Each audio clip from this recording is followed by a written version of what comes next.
ওকে।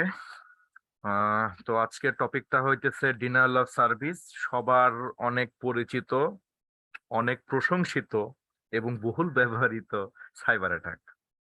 যে জিনিসটা দেওয়ার জন্য মানে যে জিনিসটা জানার জন্য আপনাকে অনেক কিছু পড়া লাগলেও দেওয়ার জন্য কোনো কিছু জানার দরকার নাই। আচ্ছা, আপনাদের ব্যাচের নাম তো ঠিক আছে নাকি? জি। জি স্যার, হ্যাঁ, ঠিক আছে। ঠিক আছে, ওকে। আমি এবার এটা লিখে লিখে ট্র্যাক রাখি আর কি, যে কার কোন কোন পর্যন্ত পড়ানো হয়েছে, মানে কোন কোন টপিক পড়ানো হয়েছে। তো ডিনায়াল অফ সার্ভিস জিনিসটা তো সবাই আমরা জানি নাকি?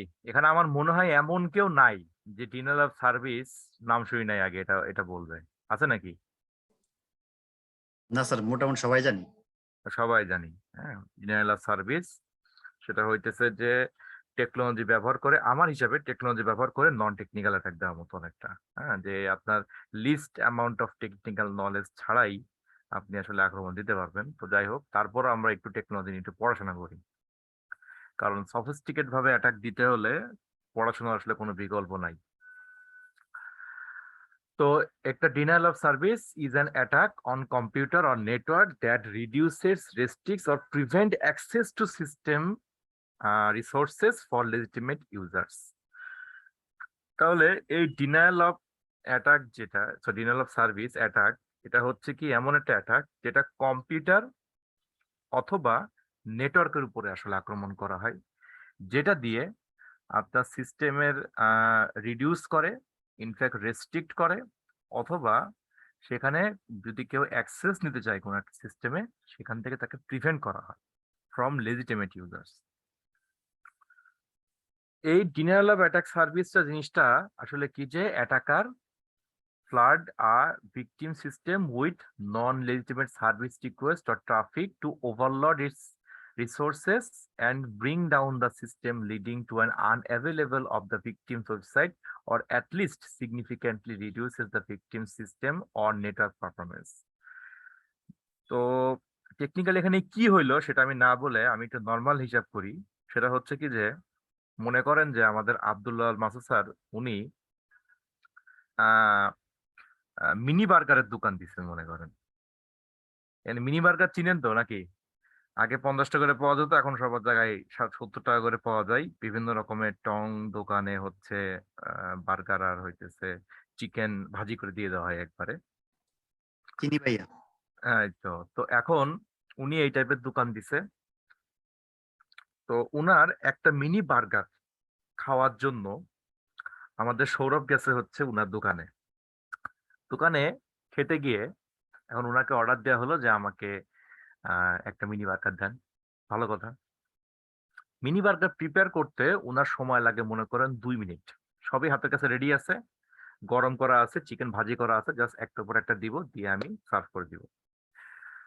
উনি দোকানে বসে প্রায় সকাল বাদ দেন, বিকাল 4টা থেকে রাত 10টা পর্যন্ত। কয় ঘন্টা হলো? 6 ঘন্টা। হয়। ঠিক আছে, ভালো কথা। তো এখন উনি মোটামুটি 2 মিনিট উনার লাগে এক একটা বার্গার প্রিপেয়ার করতে। উনি আসে, উনি যে কাস্টমার আসে সেই হচ্ছে বার্গার প্রিপারেশন করে। তো এই সাথে সাথে মনে করেন যে সিনহেন আর খন্দকার রহমতুল্লাহ দুজনই গেছেন হচ্ছে ওখানে বার্গার খাইতে। এখন বার্গার খেতে বসে উনারা অর্ডার দিলেন। তো যেহেতু সৌরভের আগে অর্ডার ছিল, তো এ তো হচ্ছে উনার বার্গার, তো মনে করেন যে প্রিপেয়ার হচ্ছে, 2 মিনিট ধরে প্রিপেয়ার হচ্ছে, বাকি দুইজন 2 মিনিট কিন্তু ওয়েট করছে। পরে একটু পরে যখন সৌরভের বার্গার সার্ভ হয়ে গেল, তখন কিন্তু উনি আরো 2টা বার্গার বানাতে বসলেন, 2-4 মিনিট সময় লাগবে ওনার। তো এই হচ্ছে উনার বিজনেস মডেল বা বিজনেস প্রসেস, সার্ভিস ডেলিভারি এভাবে উনার চলছে। উনি টানা 6 মিনিট কাজ করে 3টা বার্গার সেল করে দিলেন। তাহলে 370-এ 221 টাকা উনার লাভ হয়ে গেল। প্রফিট কত হলো এটা আমি জানি না, এটা আমার হিসাব করার দরকার নাই। এখন মনে করেন যে এই জায়গায় মোহাম্মদ আজিম স্যার আসলেন। উনি এসে বললেন যে আমাকে 150 বার্গার দেওয়া হোক। তো উনি 150 বার্গার অর্ডার দিয়ে দিলেন। তাহলে এখন আমাকে কেউ একজন সহৃদয়বান ব্যক্তি বলেন যে 150 বার্গার, প্রতিটা বার্গার বানাইতে 2 মিনিট লাগলে 150 বার্গার বানাইতে কয় মিনিট লাগতে পারে? 5 সরল ঘন্টা। অঙ্ক। 5 ঘন্টা। হ্যাঁ, 5 ঘন্টা। ঘন্টা 300 মিনিট, 300 মিনিটে কত 5 ঘন্টা আসে? হ্যাঁ 500 300 560 300 আচ্ছা, তাহলে এখন মনে করেন যে এই অর্ডারটা পেয়ে আমাদের আব্দুল মাহাতো তো খুশি, 150 বার্গার মানে অনেক টাকা পয়সা। তাহলে আমি বানাইতে বসে যাই। এই যে উনি 150 বার্গার নিয়ে বসলেন বানাইতে, এখন মনে করেন যে নাইম আহমেদ কৌশিক গেছে হচ্ছে বার্গার খাইতে, তাহলে উনি কি আর বার্গার পাবে?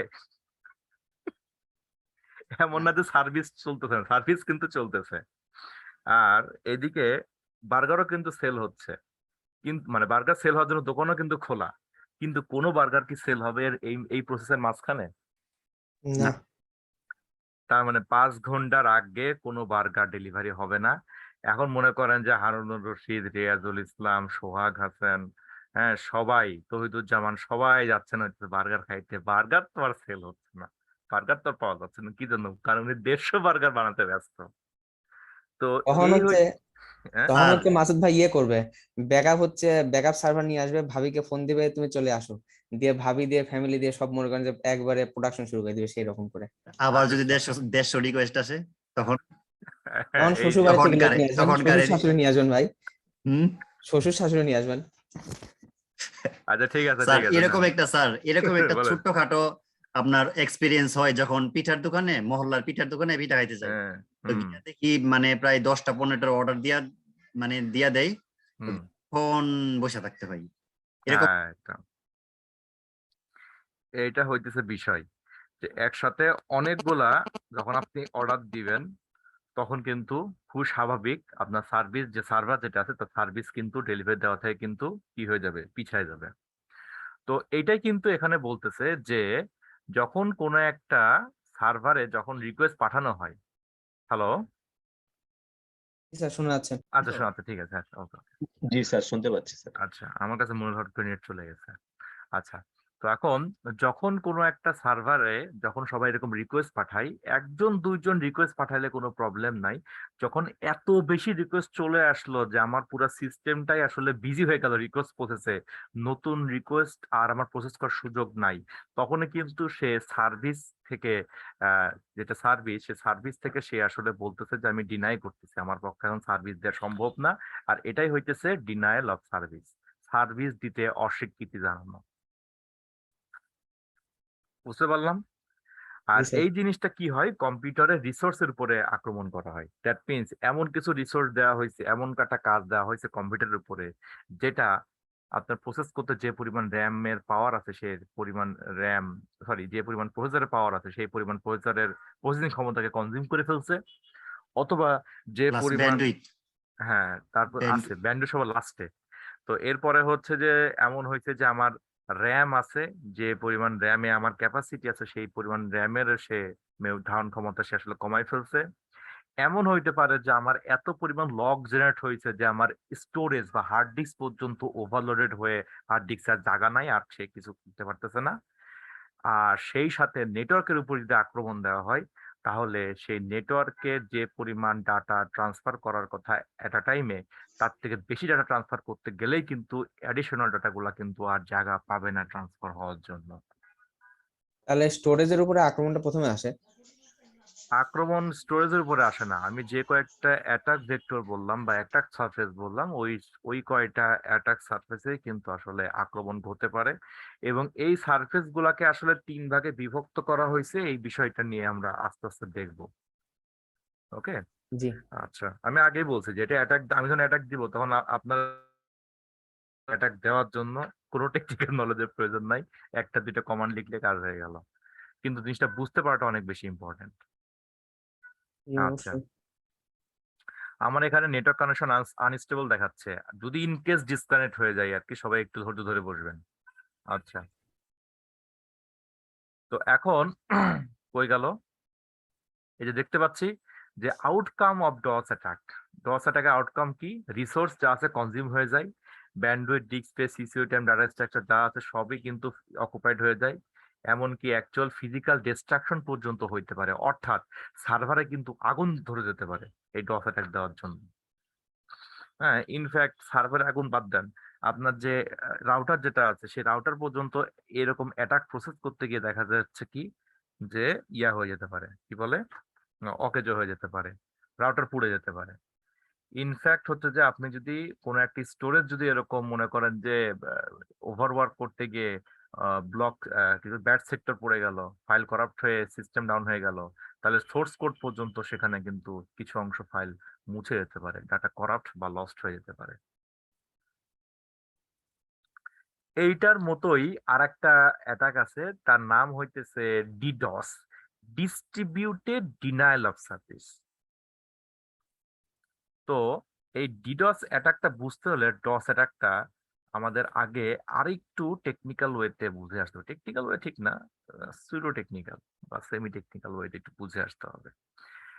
আগের যুগে ছিল যে ডস অ্যাটাক গুলা হইতো, আমি কি বলছি যে আমার প্রসেসর অথবা র্যামের উপরে আক্রমণ করা হইতো। তো মনে করেন যে আমাদের আব্দুল্লাহ মাসুদ স্যারের যে কম্পিউটারটা আছে বা যে সার্ভারটা আছে, সেই সার্ভারে হচ্ছে মনে করেন তার পিসি, তার আমি র্যাম ধরি, র্যাম মনে করেন যে লাইক 4 জিবির হইতেছে র্যাম, ওনার সার্ভারের 4 জিবি র্যাম। আর ওনার ব্যান্ডউইথ মনে করেন যে সার্ভারে দেওয়া আছে এই গড়ে 2 MB আর কি। হ্যাঁ, 2 MB। এখন এই যে ব্যান্ডউইথ দেওয়া আছে এটাতে উনি দিব্যি ওয়েব সার্ভার চালায় যাচ্ছেন।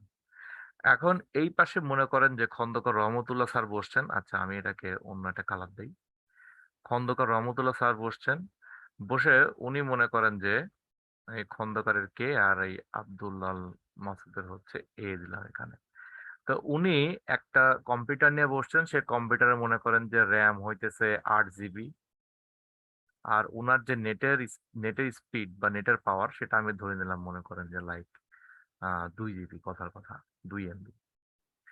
এখন উনি এইখান থেকে যে পরিমাণ রিকোয়েস্ট উনি জেনারেট করতে পারবেন, সেই পরিমাণ রিকোয়েস্ট কিন্তু উনার 8 জিবি সমতুল্য প্রায় কনজিউমিং পাওয়ার ওখানে দিয়ে দিলেন।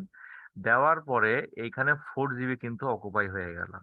তাহলে কি হলো, ওনার কিন্তু প্রসেস করার ক্ষমতা কিন্তু ওখান থেকে হ্রাস পেল, তাই না? এখন যেহেতু এরকম একটা লো কনফিগারের পিসি সহজে ডস অ্যাটাক খেয়ে মনে করেন যে বসে যাচ্ছে, সেই জন্য এবার উনি করলেন কি, টাকা পয়সা আরো গুছাই নিয়ে বাজেট তৈরি করে উনি এবার সিক্স এই 4 জিবির জায়গায় উনি এবার নিয়ে আসলেন হইতেছে 64 জিবি, 64 জিবির একটা র্যাম। আর উনার নেটওয়ার্কের ইয়া দিয়ে দিলেন হইতেছে মনে করেন 10 MB। এখন আপনি বলেন যে খন্দকার রহমতুল্লাহ স্যারের কি এখন আর কি ক্ষমতা আছে এই সার্ভারকে ডাউন করার? আর অন্য সিস্টেমে করে হয়তোবা করতে পারে। হ্যাঁ, ডিডোস। আপনি তো অনেক দিক চলে গেলেন। আমি বললাম যে এখনকার আচ্ছা, ক্ষমতা বর্তমান আছে নাকি, প্রেক্ষাপটে ইয়েস আর নো? যে প্রেক্ষাপট বলেন সেই প্রেক্ষাপটে no. No, exactly. Khondokar Rahmatullah এবার ডিসিশন নিলেন যে না, এমনি করে হবে না। উনি করলেন কি, উনার স্কুল কলেজের বন্ধুদেরকে ডেকে নিয়ে আসলেন। ডেকে নিয়ে এসে উনার যে স্কুল কলেজের বন্ধুরা আছে প্রত্যেকেরই উনার সমতুল্য কম্পিউটার আছে, এরকম নিয়ে উনি প্রায় মিলে 20 জন মিলে বসে গেলেন। এরকম করে একটা কম্পিউটার আর একটা কম্পিউটার আর একটা কম্পিউটার আর একটা কম্পিউটার, দরকার পড়লে উনার স্কুল কলেজের বন্ধুর সাথে আমরাও যোগ দিলাম, ক্লাসে যারা আছি সবাই এসে এরকম প্রায় 20টা কম্পিউটার একসাথে যুক্ত হলো, প্রত্যেকেরই ক্ষমতা হইতেছে 8 জিবি করে। তাহলে এখন এই 20, এই 8 গুণ 20 কত হয় স্যার বলেন? 160। 160 জিবি ক্ষমতা সম্বলিত যদি আমি এখন রিকোয়েস্ট এখানে পাঠানো শুরু করি সমানে, হ্যাঁ, তো তাহলে কি হবে বলেন? উনার সার্ভার কিন্তু এবার আসলেই কিন্তু ডাউন হয়ে যাবে। ঠিক আছে? তাহলে আমরা টার্গেট করছি কিন্তু একটা লোক একটাকে, কিন্তু আমরা দিচ্ছি কি সবাই মিলে দিচ্ছি, অর্থাৎ টোটাল ওনার আমাদের আসলে দরকার কিন্তু এই এতজন লোক না, আমাদের দরকার হইতেছে 64 জিবি যে র্যামটা আছে সেটাকে বসানোর জন্য মিনিমাম এর উপরে আমাদেরকে ইয়ে দিতে হবে, সরি, এর অ্যাটাকটা এর উপরে দিতে হবে। আমাদের যে অ্যাটাক আছে, অ্যাটাকের জন্য র্যাম যে পাওয়ার, সেইটা আমাকে এর উপরে আমার আসতে হবে, তাহলে আমি এখন বসাইতে পারবো। একলা যদি পারতেছি না, আমি পুরো অ্যাটাক সিস্টেমটাকে ভেঙে ভেঙে ডিস্ট্রিবিউট করে দিলাম সবার ভিতরে, যে তুমি 8 জিবি দিবা, তুমি 8 জিবি দিবা, তুমি 8 জিবি দিবা, এরকম করে দিয়ে দিয়ে দিয়ে দিয়ে তুমি ওই সিস্টেমটাকে আস্তে করে তুমি ডাউন করে দিবা। আমার যোগ, টোটাল যোগ করে আমার 64 জিবির উপরে হলেই হলো। তাহলে এই যে সবাইকে আমি ডিস্ট্রিবিউট করে দিলাম আমার আক্রমণের যে ইয়াটা, আক্রমণ, মানে সাইবার অ্যাটাক লঞ্চ পয়েন্ট যেটা, এইটা হইতেছে আমার ডিডস বা ডিস্ট্রিবিউটেড ডস অথবা distributed denial of service attack. সবাই মিলে 10 মিলে করি কাজ, হারে জিতে নাই। ঠিক আছে? আচ্ছা, এখন ঘটনা হলো যে অ্যাটাকাররা আবার কি করে, অ্যাটাকাররা আবার এই মানে 10 জন বন্ধু 20 জন বন্ধুকে কিন্তু এত সহজে ডেকে নিয়ে আসতে পারে না। ওদের আবার ঝামেলা আছে। কারণ হচ্ছে কি যে দেখেন, আপনারা তো সবাই এখানে বসছেন ইথিক্যাল হ্যাকিং শিখতে, যেটা সত্য কথা। তো এখন এইখানে যারাই বসছেন সবাই কিন্তু আপনাদের পার্সোনাল ইন্টারেস্ট কিন্তু কম্পিউটার সিস্টেমের দিকে, সাইবার সিকিউরিটির দিকে, হ্যাঁ, বা হয়তো বা আর একটু ডিফারেন্ট ইন্টারেস্ট আছে। কিন্তু আপনি আপনার ফ্যামিলি অথবা আপনার বন্ধু বান্ধবের ভিতরে কিন্তু সবাই কিন্তু সেম ইন্টারেস্ট নাই, তাই না? অনেকেই কিন্তু আছে যে সারাদিন সে গান শুনবে, হ্যাঁ, সারাদিন সে মুভি দেখবে। আপনি যদি কোনো মুভির সময় জিজ্ঞাসা করেন সে ঠোঁটের আগে অ্যান্সার দিয়ে দিবে। কিন্তু মনে করেন যে কমেডি সিস্টেম সময় জিজ্ঞাসা করবেন সে কিন্তু কিছু বলতে পারবে না, অথবা খুব কম বলতে পারবে। স্বাভাবিক এটা, সমস্ত ফ্রেন্ড সার্কেলে কিন্তু ব্যাপারটা এরকম। তো এখন বিষয়টা হচ্ছে কি যে আপনি তাহলে অ্যাটাকাররা জিনিসটা কি করে, অ্যাটাকাররা করে কি যে ওরা একটা ইয়া বসায়, একটা সার্ভার মতো বসায়। সেই সার্ভারের ভিতরে, সেই সার্ভারে কি করে, সেই সার্ভার থেকে ওরা কোনো একটা কম্পিউটার সিস্টেম বা কোনো কম্পিউটার নেটওয়ার্ক, মনে করেন একটা অফিস, স্কুল, কলেজ বা আদার্স কোনো একটা কম্পিউটার মনে করেন নেটওয়ার্কের কিছু তারা সে ইয়া করে, কম্প্রোমাইজ করে। সবগুলো কম্পিউটার তার সাথে এভাবে যুক্ত থাকে, সবগুলো কম্পিউটার তার সাথে যুক্ত থাকে। এইখান থেকে সেটা হচ্ছে কি আমার সার্ভার, আর এইখান থেকে সমস্ত কম্পিউটার যুক্ত থাকে, এগুলোকে বলা হচ্ছে জম্বি, জেড। দেখ আমার জেড লেখাটা সুন্দর হচ্ছে না, দুইয়ের মতো মনে হচ্ছে, দুঃখিত। তো এই যে সবগুলো তার আন্ডারে থাকে, সে কি বলে, সে বলে যে এটা হচ্ছে টার্গেট। সে কি বলে, সে হচ্ছে সবাইকে কমান্ড দেয় যে তোমরা এখন সম্মিলিতভাবে এই লোকটাকে আক্রমণ করো। তখন দেখা যাচ্ছে এখান থেকে সবাই একটা একটা করে একটা একটা করে আক্রমণ করে। অর্থাৎ কমান্ড সেন্টার যেটা, সে কমান্ড সেন্টারটা এক জায়গায় থাকে, কিন্তু সে তার আন্ডারে যে জম্বি গুলো আছে, তার আন্ডারে যে আদার যে কম্পিউটার গুলো আছে যেগুলো অলরেডি কম্প্রোমাইজ করা হয়েছে, সেই কম্প্রোমাইজ এই এখান থেকে সে টার্গেটে সে অ্যাটাক দেয়। অনেক সময় খেয়াল করতে দেখা যায় যে ওই যে যখন কোনো একটা কম্পিউটার ভাইরাস দ্বারা আক্রান্ত হয়, তাহলে ওইসব কম্পিউটার গুলি আসলে যে ভাইরাস দিয়ে ইফেক্টেড হয়েছে, প্রায় সময় দেখা যায় যে হাই পরিমাণ নেটওয়ার্ক ব্যান্ডউইথ সে কনজিউম করতেছে, কি জানি একটা আপলোড করতেছে। তো কি যে আপলোড করতেছে সেটা আপনি তো ধরতে পারবেন না, বাট কোথায় গিয়ে আপলোড করতেছে সেটা হয়তো বা দেখা যেতে পারে। মেইন বিষয়বস্তু হলো যে হয় সে ডাটাও আপডেট করতে পারে, আবার সে হয়তো বা জম্বি সার্ভার হয়ে, সরি জম্বি সার্ভার বলতেছি, সে হয়তো বা জম্বি মেশিন হয়ে, যেটা কিনা compromised service, compromise computer system, সে হয়তো বা সমানে টার্গেটের দিকে আক্রমণ চালাচ্ছে, আপনি হয়তো নিজেও জানেন না। তো এইটা হলো আমার কি, আমার হইতেছে ডিডস অ্যাটাক। এখন এই ডিডস অ্যাটাক কই গিয়ে পড়ে বা কোন কোন লেয়ারে গিয়ে পড়তে পারে সেই জিনিসটা আমাদের জানতে হবে। আমি এই যে আজকের লেকচারের কথা প্রসঙ্গে আমি একটু পিছনে একটু ব্যাকগ্রাউন্ডে যাই আর কি। সেটা হচ্ছে কি, আপনাদের একটা জিনিস হয়তো বা লক্ষ্য করেছেন কিনা এখন আমি জানি না, এই যে সিকিউরিটির যে বিষয়গুলা বা হ্যাকিং এর যে বিষয়গুলা, এগুলা কিন্তু 3টা মেজর সেক্টরে আসলে সবসময় রিভলভ করতে থাকে, বাকিগুলাও করে, বাট এই 3টা মেজর সেক্টরে করে। একটা হচ্ছে কম্পিউটার সিস্টেম বা অপারেটিং সিস্টেম, আর একটা হচ্ছে কম্পিউটার নেটওয়ার্ক, আর একটা হইতেছে ওয়েব সিস্টেম বা ওয়েব টেকনোলজি। এই 3টা জিনিসের চারপাশ দিয়ে মোস্ট অফ টাইমে ঘোরাঘুরি করে। ওয়েবে এখন আমরা যাইনি, আমরা ইনশাল্লাহ চলে যাব। বাট এতক্ষণ পর্যন্ত যা দেখছি সবই কিন্তু সিস্টেম এবং নেটওয়ার্ক কেন্দ্রিক। তো আমার কথা বলার যে মেন পয়েন্টটা হলো, আমরা যে নেটওয়ার্ক পড়েছিলাম, নেটওয়ার্কের কনসেপ্ট, সেগুলা কি সবাইকে কি বাসায় কি একটু রিভিশন দিচ্ছি বা একটু কি পড়াশোনা করছি সেগুলো নিয়ে? ভাইয়া আমি নিচ্ছি একটা নেটওয়ার্কিং এর বই পড়ছি আর কি। আচ্ছা, একটা জিনিস মাথায় রাখতে হবে, সিকিউরিটির কিন্তু অনেক ভালো একটা পার্ট কিন্তু নেটওয়ার্কের উপর ডিপেন্ডেন্ট, কম্পিউটার নেটওয়ার্কের উপর ডিপেন্ডেন্ট। আপনার নেটওয়ার্ক কনফিগারেশন জানার দরকার নাই, কিন্তু নেটওয়ার্ক কিভাবে কাজ করে, কোন প্রোটোকল কেন কাজ করে, কি জন্য কাজ করে, কোন দিক দিয়ে যাওয়া আসা করে, এই বিষয়গুলা কিন্তু অবশ্যই অবশ্যই কিন্তু পড়তে হবে, রিভিশন দিতে হবে। কারণ কি, এই পড়াশোনা তো এগুলা সবই আসলে মানে যদি প্র্যাকটিস না করি ভুলে যাই। আমি নিজেও অনেক কিছু এর মাঝখানে ভুলেও গেছি, আবার নতুন করে পড়াশোনা শুরু করছি। খুব স্বাভাবিক একটা আমার জিনিস। সব থেকে বেশি প্রবলেম হচ্ছে আমি তো সময় দিতে পারছি না। হ্যাঁ রিয়াজ স্যার, আপনার কি অবস্থা? স্যার এই তো ভালো চলছে, মানে প্রিপেয়ার মানে ভাইবার জন্য পড়ালেখা আবার ডিসেম্বর আমি কিন্তু আপনাকে কিন্তু বলেছি যে আপনি যেটা সুসংবাদ দিয়েছেন, হ্যাঁ, এই জন্য কিন্তু আমরা আসলে সবাই হ্যাপি। যদি আপনি চান, চাইলে কিন্তু এটাকে, এই কোর্সটাকে পোস্টপোন করে আপনি এর দিকে ফোকাস দেন। মানে যদি চাওয়াটা আসলে ভুল কথা, এটা আসলে আমার সাজেশন যে আপনি সব জিনিসকে পোস্টপোন করে আপনি এটাতে ফোকাস দেন। মানে নতুন ব্যাচটা শুরু হবে তাহলে কখন, মানে নতুন ব্যাচটা মানে ওটা কয় মাস পর শুরু হবে বা না, আমি যদি আপনি ইনকেস ইয়া করেন, আপনার নতুন ব্যাচের জন্য যাওয়ার দরকার নেই, আপনি পরবর্তী ব্যাচ থেকে শুরু করলেই হবে। আমাদের পরবর্তী ব্যাচই হচ্ছে এই যে শুক্র শনিবার দিন 8:30 থেকে 10:30। বুঝতে পেরেছেন? আর যদি, আর এর পরের যদি কোনো ব্যাচে যেতে চান, তাহলে সেই ব্যাচটা আপনার হবে হচ্ছে ওই একই সময়। সেটা এখনো শুরু হয়নি, শুরু হবে এই মাসের লাস্টে। সেটাও ওই শুক্র শনিবার দিন 8:30 থেকে 10:30। বাট ওইটা নিবে মেহেদী স্যার। মানে হচ্ছে কি আমার হচ্ছে এদিকে হচ্ছে মানে ভাইবার মডেল ভাইবার চলতেছে, তো ওইগুলো দেওয়া লাগছে, সারাদিন ওইগুলো নিয়ে বসে থাকে, মানে হ্যাঁ, তাহলে আমিও আপনাকে বলতেছি যে আপনার এইদিকে ফোকাসের দরকার নাই, আপনি ওইটা দিয়ে ফোকাস দেন। হ্যাঁ, 3টা পরীক্ষার মধ্যে 2টা অলরেডি পাস করে ফেলছেন, এবার মিস হয়ে গেলে আসলে আফসোস লাগবে। প্লিজ।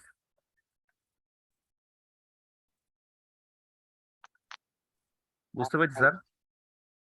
আচ্ছা, আপনি একটু কোয়ালিটি ম্যানেজমেন্ট বরাবর একটা ইয়া লিখবেন, অ্যাপ্লিকেশন মনে হয় লিখতে হবে আপনাকে, এটাও হতে পারে, বা সামথিং কিছু একটা লাগবে আপনার।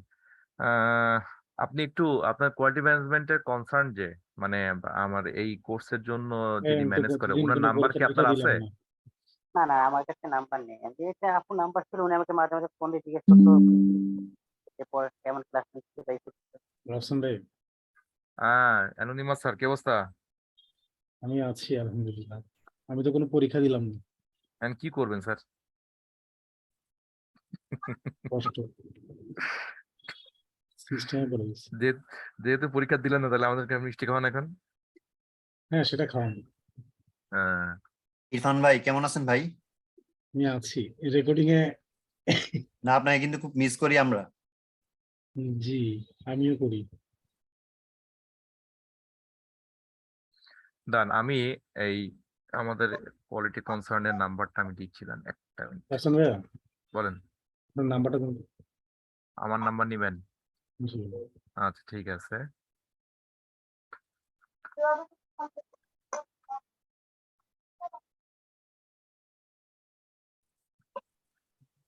Zero one. একটা মিনিট। না না রে ভাই, ভুল করে চলে গেছে।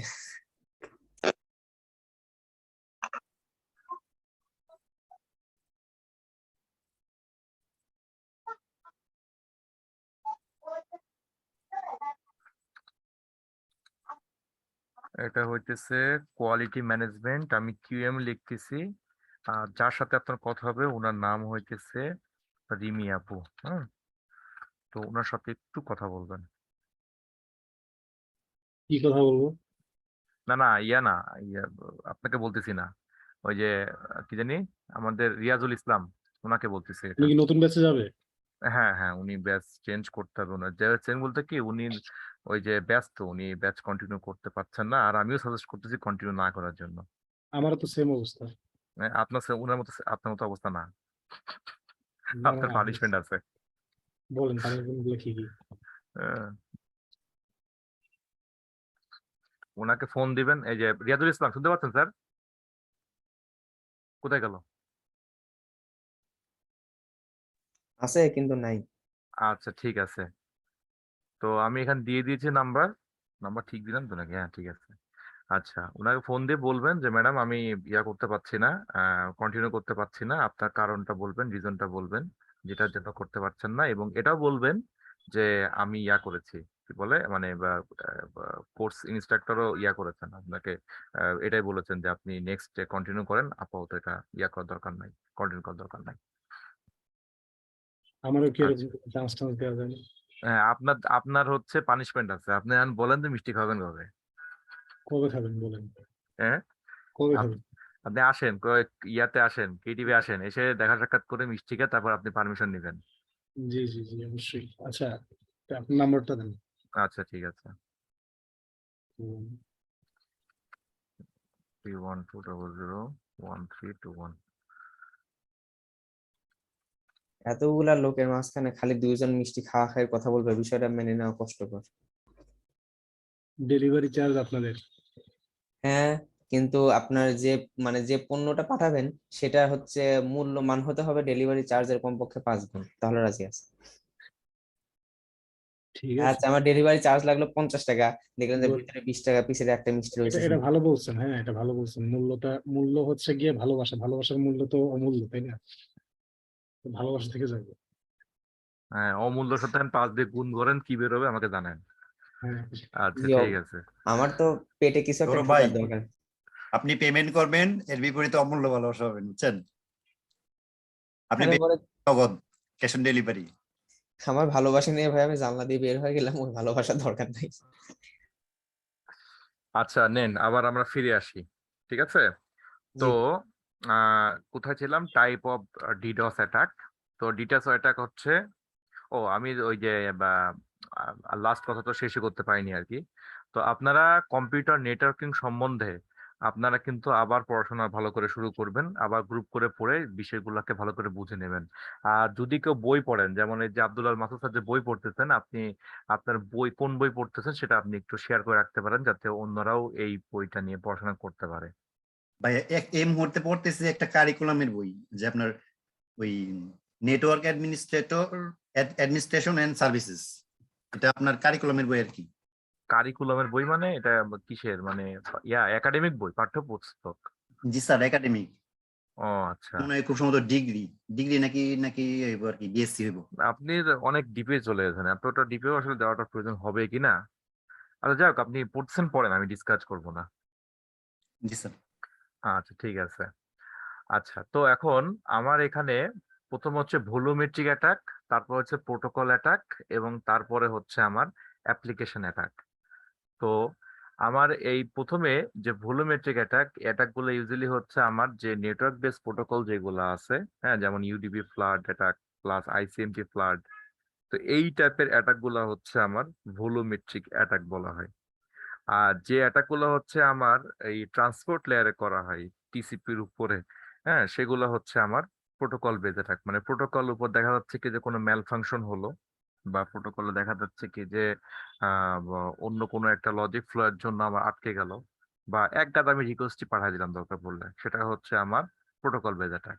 এবং লাস্ট হচ্ছে অ্যাপ্লিকেশন অ্যাটাক। অ্যাপ্লিকেশনের উপরে যখন বা অ্যাপ্লিকেশন লেয়ারের উপর যখন আমি আক্রমণ করব, তখন সেটা হচ্ছে আমার অ্যাপ্লিকেশন বেস অ্যাটাক। তো এছাড়াও আরো কিছু অ্যাটাক আছে, যেমন হচ্ছে পিং অফ ডেথ আছে। পিং অফ ডেথ হচ্ছে কি যে এমন একটা, এই অ্যাটাকটা বর্তমান যুগে এখনো হয় না, কিন্তু অনেক ইফেক্টিভ একটা অ্যাটাক ছিল। একটা সিঙ্গেল প্যাকেট পাঠানোর মাধ্যমে কিন্তু সে ডিরেক্টলি পুরো সিস্টেমটাকে কিন্তু কম্প্রোমাইজ করা সম্ভব ছিল, এমনও কিন্তু জিনিসটা ছিল এরকম। হ্যাঁ, এখানে বলা হতো যে একটা অ্যাটাকার যে প্যাকেট মানে এটা আগের যুগের পিসি যেগুলো ছিল, এটা এখনকার পিসিতে পসিবল না, স্পেশালি 32 বিট যে পিসি গুলো ছিল, বা 16 বিটের যে প্রসেসরের যে পিসি গুলো ছিল, সেগুলোতে এটা খুব ইফেক্টিভ আসলে অ্যাটাকটা হতো। এটা বেসিক্যালি হচ্ছে কি যে আপনার বিষয়টা এরকম যে আপনার যে পরিমাণ ডাটা সে এতটাই মনে করেন যে করতে পারে, কি বলে, সে তৈরি করতে পারে, অথবা সে অ্যাটমের সে প্রসেস করতে পারে, তার থেকে বেশি সাইজের তাকে যদি প্যাকেট দিয়ে দেওয়া হয় প্রসেস করার জন্য, তাহলে সে কিন্তু আবার ওইটাকে সে করতে পারে না, প্রসেস করতে পারে না। ইনস্ট্যান্টলি সে আসলে হ্যাং হয়ে যায়, বা ইনস্ট্যান্টলি ওই কম্পিউটারের মৃত্যু হয়। এর জন্য বলা হয় হচ্ছে ping of death. Usually ping এর যে ডাটা বাইট সাইজ যেটা, এটা এতই বড় দেয়া হয় যে তার প্রসেসিং ক্যাপাবিলিটির বাইরে গিয়ে আসলে এটা পড়ে। এবং ইউজুয়ালি এই প্যাকেট গুলোর সাইজ এরকম হয় যে না একটা কম্পিউটার দিয়ে এটাকে তৈরি করা হয় না, এটা মাল্টিপল প্যাকেটের কম্পিউটার দিয়ে তৈরি করা হয়, যাতে হিউজ বড় একটা প্যাকেট তৈরি করা সম্ভব, যে রিসিভ করবে তার তো মনে করেন যে খাইতেও পারবে না, হজমও করতে পারবে না, আর ইয়া ফেলতেও পারবে না, এমন অবস্থা হবে। নেক্সট হচ্ছে স্মার্ট অ্যাটাক। স্মার্ট অ্যাটাকটা হচ্ছে যে সোর্স আইপি কে আমরা যদি স্পুফিং করি, স্পুফিং করে মানে হচ্ছে অন্য একটা মানে সেন্ডার আইপি চেঞ্জ করে দিই। কারণ আমি যাকে আক্রমণ দিচ্ছি তাকে তো আমাকে আবার রিপ্লাই ফিরিয়ে দেওয়ার দরকার নেই, সে যেখানে ইচ্ছে সেখানে সে রিপ্লাইটা পাঠাই দিক। আমি পাঠাচ্ছি রিকোয়েস্ট, সে পাঠাচ্ছে রিপ্লাই। তা আমার আমি রিকোয়েস্ট পাঠাই, দেখা যাচ্ছে কি আমার এন্ডে যদি আবার ফিরে আসে, তাহলে দেখা যাচ্ছে কি আমি আবার পাল্টা হয়তো বা অ্যাটাকের সম্মুখীন হয়তো হতে পারি। এটা ছাড়াও আমাকে হয়তো বা ট্রেস ব্যাক করা যেতে পারে। তো এই জন্য স্মার্ট অ্যাটাকের মেইন টার্গেট হচ্ছে কি যে সে সেন্ডার আইপিটাকে চেঞ্জ করে পাঠিয়ে দেয়। সে যখন রিসিভ করে তখন ঠিক তার প্রসেস করতে গিয়ে সে কিন্তু একটা টাইম তার কনজিউম ঠিকই হয়, কিন্তু সেটাকে সে রিপ্লাই পাঠায় না। আর এইভাবে সে হিউজ পরিমাণ অ্যামাউন্ট অফ ইকো রিকোয়েস্ট আসলে সে পাঠিয়ে দেয় তার অ্যাটাকার তার ইয়ার মাধ্যমে, কি বলে তার টার্গেট মেশিনে। তো যে ইয়ার দিয়ে টুলটা দিয়ে আমরা আসলে ডস অ্যাটাক দেখবো, ডস অ্যাটাক দেখার জন্য অনেক ভালো ভালো স্ক্রিপ্ট এবং টুলস আছে। বাট আমরা এইচপিং 3 দিয়ে দেখানোর, এটা আমার পার্সোনাল আসলে একটা চয়েস। এটার মেইন রিজন হচ্ছে কি যে আপনারা এখানে হয়তো শেষ করে অনেকে তো চাকরির জন্য খুঁজবেন কিংবা ক্লায়েন্টের জন্য সাথে হয়তো কাজ করবেন। আপনাদের পোর্টফোলিও অথবা আপনাদের রিজিউমের ভিতরে যদি এরকম কোনো একটা টুলস এর নাম থেকে থাকে যেগুলো ইন্ডাস্ট্রি গ্রেড, তাহলে কিন্তু আপনার হায়ার হওয়ার চান্সেস কিন্তু অনেক, সরি হায়ার না, শর্ট লিস্টেড হওয়ার চান্সেস কিন্তু অনেক বেশি হাই থাকে। তো এইচপিং 3 হচ্ছে ওইরকম আর একটা ইন্ডাস্ট্রি গ্রেডের আসলে টুল, যেটা দিয়ে প্যাকেট ক্রাফটিং করা সম্ভব, যেটা দিয়ে নেটওয়ার্কের বিভিন্ন রকম এক্সপ্লয়টেশন করা সম্ভব, এবং সেই সাথে আজকে আমি দেখে ফেলবো যে এটা দিয়ে আমি ডিরেক্টলি ডস অ্যাটাক দিতে পারতেছি। এখন আমি আপনাদেরকে একটা জিনিস বলে রাখি, আমার কম্পিউটার রাউটার যদি ডস অ্যাটাকে নষ্ট হয়ে যায়, সবাই মিলে কিন্তু সাহায্য আমাকে কিনে দিন। জি ঠিক স্যার। আছে? আচ্ছা ঠিক আছে, ওকে। আমি না, আপনি না কেন?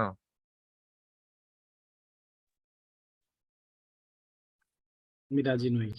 কেন আপনি রাজি নন কেন? সবাই দিবে, হয়ে যাবে সবাই। সবাই দিলে আপনি হয়ে যাবে? বরং আপনি আপনার সাথে কন্ট্রিবিউট করলে কিন্তু সবার উপর চাপটা কমবে। বরং আপনি আরো বেশি দিবেন, আপনার তো পানিশমেন্ট আছে না? আচ্ছা শুনেন, এখন আর ডেঞ্জার জোনে কিন্তু আপনি আছেন, বুঝছেন? কিছু হইলে কিন্তু আপনাকে ফাঁসাই দেওয়া হবে এখন। কিসের জন্য আমি আছি হ্যাঁ, শুনি নাই। বললাম যে ডেঞ্জার জোনে আপনি আছেন, কিছু হইলে আপনাকে ফাঁসাই দেওয়া হবে। আচ্ছা, তো আমি আমার ইয়েটা বের করি আগে, ওই আমার মেটাস্প্লয়েটেবল 2 মেশিনটা বের করি। ভিএম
একশো 10।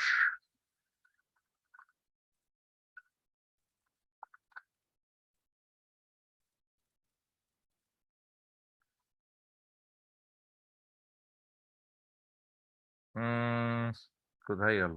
আচ্ছা, এটা হচ্ছে 110 আর এটা হচ্ছে 109 নাকি? তাই তো মনে হয় 110 আর 109। বাবা, এত কাছাকাছি হয়ে গেল। ঠিক আছে, আমার ফোনেরটা দিলে কত? যাই হোক, বাদ। আচ্ছা, তো এখন আমরা দেখবো যে আমার এইচপিং 3টা আমার এখানে আছে কিনা। সুডো এইচপিং 3 ড্যাশ ড্যাশ ভার্সন কালি। আচ্ছা, ওকে, ড্যাশ ড্যাশ হেল্প। অনেক রকমের কিন্তু অপশন এই এইচপিং 3 দিয়ে করা সম্ভব। আমার রিকোয়েস্ট হবে আপনারা এইচপিং 3 ভাজি করে খেয়ে ফেলবেন। ঠিক আছে? আচ্ছা, স্প্রিং চেষ্টা করব। স্প্রিং 3 দিয়ে তো মনে হয় অন্য কোনো আর কোনো অ্যাটাক কি দিয়েছিলাম আগে? খুব সম্ভবত মেহেদি ভাই এমন দেখাইছিল। স্প্রিং 3 দিয়ে কি অ্যাটাক দিছিল? স্প্রিং 3 দিয়ে কি একটা জানি দেখাইছিল, আমার মনে আসতেছে না। সৌরভ ভাই দেখাইছিল। সেশন হাইজ্যাকিং দেখাইছিলাম মনে হয় অল্প একটু করে। সেশন হাইজ্যাকিং কি উনি দেখাইছে না আমি দেখাইছি? জি আপনি। আমি দেখাইছিলাম, হ্যাঁ। না না, স্প্রিং 3 জিনেন ভাই খুব সম্ভবত স্প্রিং 3 মানে দেখাইছিল, হয়তো ভাই কথা এটার কথা বলছিল না। আমি এই মুহূর্তে কিছু একটা দেখাইছে শিওর, কিন্তু কি দেখাইছে সেটা আমি মনে হতে পারতেছি না আসলে, কিন্তু কিছু একটা দেখাইছে, ছোট একটু হোক একটুখানি। একটু হইলেও দেখাইছে, হ্যাঁ। এটা পুরো এটা নিয়ে ক্লাস করছে না, কিন্তু একটু হইলেও হয়তো বা দেখাইছে। আচ্ছা ঠিক আছে, ওকে। আচ্ছা, এখন আমি এটাকে ক্লিয়ার দিয়ে দিই। সুডো, আচ্ছা আরেকটা জিনিস আমার লাগবে, কারণ আমার নেটওয়ার্কের ভিতরে কি হচ্ছে না হচ্ছে সেই জিনিসটা আমাকে কই গেল? ও না,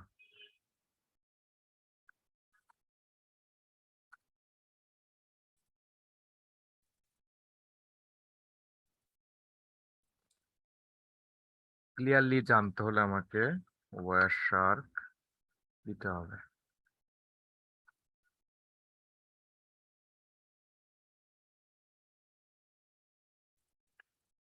আচ্ছা, সংঘর্ষ যেখানে ওই যে হচ্ছে এখানকার কি বলে, ওই এলাকা থেকেও আছেন নাকি, থাকেন কেউ? এলাকার একটু নিউজ জানা দরকার আর কি, আসলে কি অবস্থা।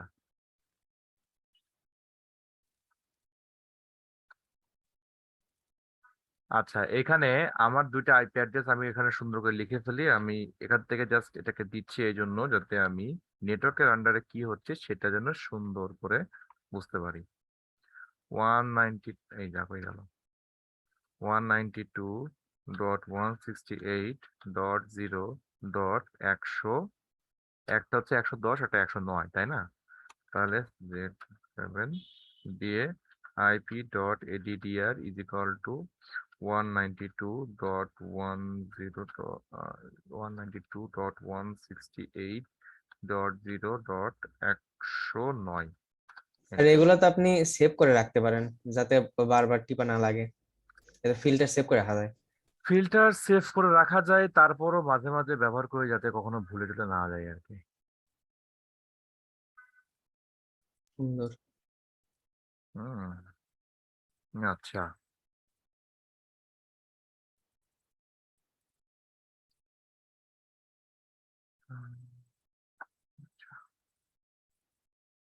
ঠিক আছে, তো আমি পিং দিলাম। পিং দিয়ে আমি আগে দেব হচ্ছে আমার একটা ফ্লাড অ্যাটাক জেনারেট করব। তো এটা হবে হইতেছে পিং ফ্লাড টাইপের। তো আমি দিচ্ছি সুডো এইচ পিং 3 বানান ভুল গেছে, পিং 3। তারপরে হচ্ছে আমি কি দেব, 192.168.0.110। এটা কি চালু আছে? নাই, ওকে, 110 দিয়ে দিলাম। এখন যদি আমি এটাকে দেই তাহলে সে কি দিবে দেখি। সে একটা একটা করে কিন্তু পিং পাঠাচ্ছে, তাই না? সে পিং রিকোয়েস্ট দিচ্ছে, এটা একটা একটা করে সে পাঠাচ্ছে। তো এটা তো জাস্ট হচ্ছে ওই যে আমরা যে এই নর্মাল যে পিং দিতাম, এই পিং এরই হচ্ছে এই পিং তার নিজের ভার্সনে সে আসলে এটা পাঠাচ্ছে, কিন্তু এটা টিসিপি লেভেলে। কারণ দেখেন এখানে কিন্তু রিসেট দিয়ে দেশে পাঠাচ্ছে, কোন পোর্টে পাঠাচ্ছে, বিভিন্ন রকম পোর্টে সে কিন্তু এখানে পাঠিয়ে দিচ্ছে। আচ্ছা গেল, সমস্যা নাই। এখন বিষয়টা যেটা সেটা হচ্ছে কি, আমি এখানে যদি তাকে বলি যে না তুমি আইসিএমপি পাঠাও, শুধুমাত্র আইসিএমপি, অর্থাৎ ওই পিং পাঠাও আইসিএমপি, তাহলে সে কিন্তু শুধুমাত্র সে পিং পাঠাবে। বাট আমি যে বলি যে না, এইটা না, আমাকে তুমি সম্পূর্ণরূপে এমন পাঠাও যে পুরো ওইখান থেকে মানে হিউজ পরিমাণ পাঠাও, বন্যা বইয়ে দাও, আইসিএমপি। সেটার জন্য হচ্ছে আমাকে লাগবে হচ্ছে ফ্লাড, ড্যাশ ড্যাশ ফ্লাড। এখন যদি আমি এন্টার দিই তাহলে কিন্তু সে আর দেখাবে না, কোনো রিপ্লাই আর দেখাবে না যে আমি রিপ্লাই পাচ্ছি। উল্টো আমি দেখতে পাচ্ছি হিউজ পরিমাণ আমি রিপ্লাই কিন্তু রিকোয়েস্ট কিন্তু আমি এখানে পাঠাচ্ছি, রিপ্লাই আসছে, রিকোয়েস্ট আসছে, হিউজ পরিমাণ কিন্তু আমি পাঠাচ্ছি। ওকে, এখন আমি এটাকে স্টপ করে দেই। আমার অলরেডি মেশিন হ্যাং করা শুরু হয়ে গেছে, একটু wait। নিজের মেশিন নিজে আমি দিচ্ছি তো। আচ্ছা, তো এখন এখানে যদি আমি খুব সিম্পলি লক্ষ্য করি, সেটা হচ্ছে যে আমার যে রিকোয়েস্ট পাঠাচ্ছি, এই যে রিকোয়েস্ট, আস্তে আস্তে ওয়াশার, হ্যাঁ আচ্ছা, আমি যে রিকোয়েস্ট পাঠাচ্ছি এই রিকোয়েস্টে আমার সোর্সের আইপিটা কত? এটা 109 না? এই 109 আইপিটা কার? 109 তো আপনার ওই যে টার্গেটের, ওটা তো মেটাস্প্লয়েট বলে। 109 আইপিটা হচ্ছে সোর্সে, যেহেতু আমি রিকোয়েস্ট পাঠাচ্ছি, এটা হচ্ছে আমার কালি লিনাক্সের, আর আমার ডেস্টিনেশন হইতেছে 110। তাহলে দেখেন, তাহলে সে রিপ্লাই পাঠাচ্ছে কোথায় বলেন তো? রিপ্লাই যে এখানে দেখতে পাচ্ছি রিপ্লাই পাঠাচ্ছে পিং এর, এই রিপ্লাইটা হচ্ছে আমার সোর্স হচ্ছে 110, যেটা কিনা আমার মেটাস্প্লয়েট 222 এর আইপি বা M2 এর আইপি। আর এখানে হচ্ছে আমার ডেস্টিনেশন কি 109, যেটা কিনা আমার কালি লিনাক্স, তাই না? জি। আচ্ছা ঠিক আছে, তাহলে এখন যেটা আমি করতে পারি সেটা হচ্ছে যে আমি চাইলে আহ এমন ভাবে করব যে ডিফারেন্ট একটা নিয়ে, কি বলে, ডিফারেন্ট একটা আইপি, লাইক আমার এটা হচ্ছে কালিনাক্স যার হইতেছে 109, আর এটা হইতেছে M2 যেটা কিনা 110, আর এইবার হইতেছে মনে করেন যে আর একটা কম্পিউটার সিস্টেম, আমার যেটা হোস্ট মেশিন সেটার আইপি অ্যাকচুয়ালি কিন্তু 109 ইউজ, সরি 106 যেটা ব্যবহার করছি উইন্ডোজের। তো আমি এখন যদি চাই যে আমি যে ইয়াটা পাঠাবো, এখান থেকে যে আক্রমণটা পাঠাবো, সেইটার সোর্সের নাম তো কি ছিল? যে সোর্সের নাম নর্মালি ছিল কি, সোর্স ছিল 109 এবং ডেস্টিনেশন ছিল হইতেছে 110। তাহলে যখন সে এটাকে থেকে আমার রিপ্লাই দিচ্ছে, তাহলে আমার সোর্স হবে হচ্ছে কি এই যে ডেস্টিনেশন অর্থাৎ 110, এবং আমার ডেস্টিনেশন হচ্ছে কি যার কাছে যাচ্ছে, কালিনাক্সের কাছে যাচ্ছে। তো এটা কিন্তু আমার জেনারেল সিনারিও। এখন আমি যদি স্পুফ করি প্যাকেটটাকে কাইনাক্স থেকে পাঠাই, কিন্তু আমি এখানে দিয়ে দিয়ে হইতেছে 106, 106 কই গেল লুপ, 106। তাহলে ডেস্টিনেশনে রিচ করার পরে কাইনাক্স দেখবে কি যে ওকে তো পাঠানো হয়েছে, ওর কাছে যে প্যাকেটটা আসছে সেটা আসলে সেন্ডার 106-তে। তখন কিন্তু সে 110 থেকে তো সেটা সেন্ডার তো হবে, কিন্তু তার, সরি, হ্যাঁ সেন্ডার হবে, কিন্তু রিসিভার বা ডেস্টিনেশন যেটা সেটা হবে কিন্তু 106। অর্থাৎ সে আক্রমণটা তখন, মানে আই মিন তার রিপ্লাই যেটা, সে রিপ্লাইটা আসলে এইখানে না পাঠায়, ব্ল্যাক কই, হ্যাঁ এখানে না পাঠায় সে আসলে রিপ্লাইটা পাঠাবে এখানে। এটাও এক ধরনের কি বলে ডিস্ট্রিবিউটেড ডিনাল অফ সার্ভিস অথবা রিডাইরেক্টেড ডিনাল অফ সার্ভিস হতে পারে, শুধুমাত্র রিপ্লাই অ্যাটাক পাঠানোর জন্য। ইনফ্যাক্ট যদি এই 106 নাম্বার কম্পিউটারকে সে যদি কোনো রকমকে ডাউনও করতে না পারে, অ্যাটলিস্ট এই যে এইটুকের যে নেটওয়ার্কটা সেটাকেও কিন্তু সে আসলে টেম্পোরারি কিন্তু ডাউন করে রাখতে পারে।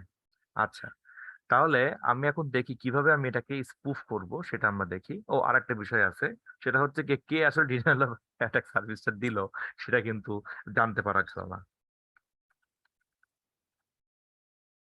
তাহলে সেক্ষেত্রে আমি আবার এইচপিংটাকে ব্যবহার করছি, আর এই পাশে আমি ওয়্যারশার্ককে কিন্তু আবার প্যাকেট গুলা রিসিভ করার জন্য আমি ওখানে ইয়া করে রাখলাম, কি বলে, চালু করে রাখলাম। তো এই ক্ষেত্রে আমি যদি করতে চাই যে আমি অন্য একটা আইপি অ্যাড্রেস লিখতে চাই, তাহলে সেক্ষেত্রে হচ্ছে আমার এখানে আসবে যে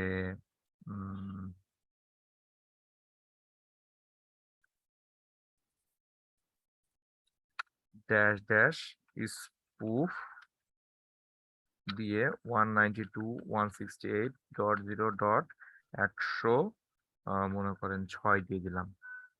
তাহলে কি হলো, এখন যদি আমি এটা দিয়ে আক্রমণ চালাই, তাহলে আমার এখানে কি হবে? এখানে আমার দেখি সেন্ড আসবে, সেন্ড রিসিভ কিছুই এখানে দেখতে পারা উচিত না। এন্টার দিলাম এবং এখানে কিন্তু দেখতে পাচ্ছি আসলে কোনো প্যাকেটই কিন্তু সেখানে আমাকে শো করতেছে না। তার মানে কি এইটা না যে আমার এখানে কতগুলো পাঠাইছে, এতগুলো প্যাকেট পাঠাইছে, অথচ আমি কিন্তু কোনো প্যাকেটে দেখতে পেলাম না, কি বলে আমার ডিসপ্লে আউটপুট দেখতে পেলাম না।